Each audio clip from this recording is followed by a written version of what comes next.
Hello friends, and welcome to our first video this week as we look at functions in Excel. In today's video, I'll be showing you how to use the sum function. My name is Mercy Consolata Kello. Let's get started. Whenever we are working with functions in Excel, the first thing once you're in a cell, you have to use the equal sign to indicate that you're going to use a function. Next, you type in the name of the function, in our case sum. And then you select that. Now you can manually enter in digits. For example, I can enter in 2, 3.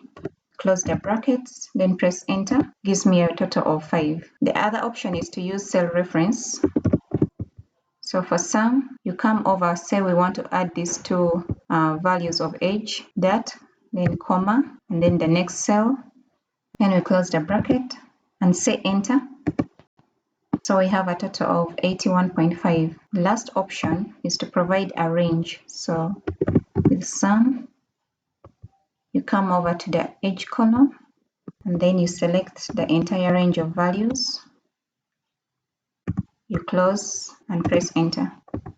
Now once we look at it, we're having a total of 12,372.5. So that has been it for this video. If you've enjoyed the content, please give the video a thumbs up, share with your friends, and subscribe to the channel so that you're updated on new videos once they're released. Thank you and happy learning.